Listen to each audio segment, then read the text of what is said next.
By the way, if I did this in my office or in my cubicle and I was writing this code for real, most likely it's, or rather, it's very unlikely that I would be coding this in a single window, right? If I'm doing my work for something inside the controller class, and another object like this, the data class is involved, I'd probably have two panels or two windows with the code visible. So I oftentimes do changes in the code basically in two places, right? Two views, and make some changes here, make some changes there. So here it's a little bit more obscure because I really don't want to overcrowd this with anything else. But what I'm thinking is now this, like, change my mind again, because I'm trying to decide how this can be done the simplest way. Maybe I can just say if we have a confirmation of a resolution, maybe that the main window needs an update, right? It needs to be updated, okay? It needs to be updated, and it needs to be updated with information that comes, like the main view only is concerned with unconfirmed resolutions. Therefore, I can say view main update with whatever new resolution data get unconfirmed.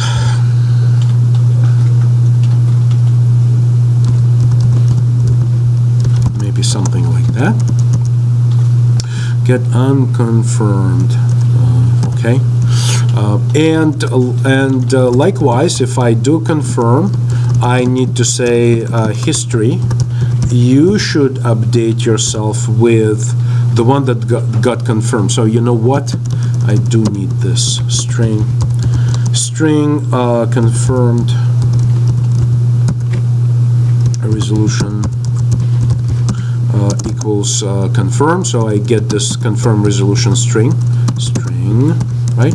And I pass it on to history update, because the history window just keeps track of everything that happens, and I can actually pass something like confirmed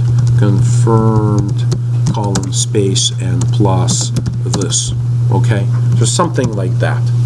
So in the case of confirm, I update my data object and say, hey, we want to confirm something in there. So I can just grab the first one in the collection, take it out of there, return the string back, update the window, but the window needs to be updated with an entire array list, I think.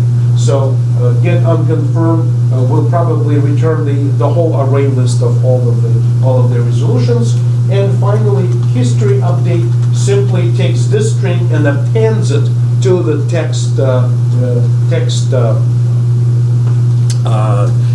text area control, which it should have. All right. So then, what should be happening in unconfirmed? Pretty much the same stuff, like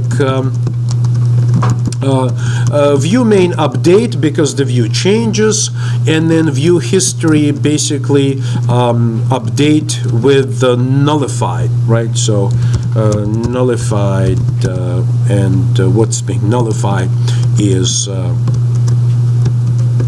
nullified resolution. Okay, something like this, and this is the string,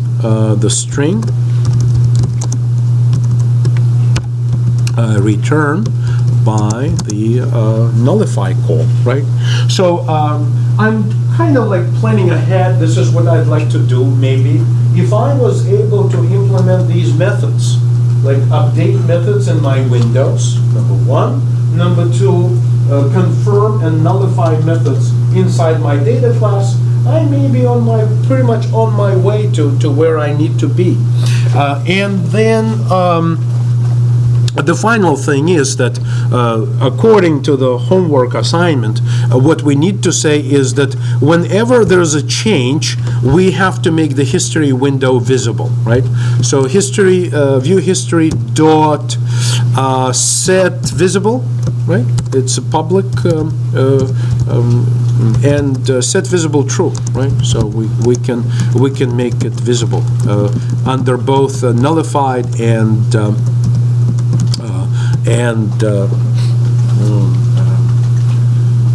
under both nullified and confirmed situations, right? So you can see that controller is really managing both the data side of things and the view side of things, to the extent that it says to the Windows, hey, update yourself. There's new data, like the data change took place. You need to update what you're showing, right? So that takes place, but also make history visible.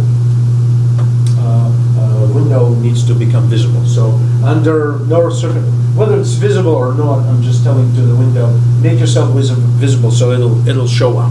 Okay. All right. So confirm and nullify. I don't know if I need any other methods, because really I think that the history view, right, that second window with the history, all it needs is really just a hide button. So it really doesn't make any updates. It's display only. It's not, doesn't have any actions.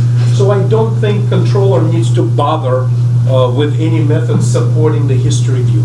The history does just show something, and the user can click hide, and it just gets hidden. Okay, so that's the potentially the plan for this right now, so let's go to our main window. Okay, and switch to the design view, and maybe add a few controls there, right? Or maybe those buttons. Okay, let's see.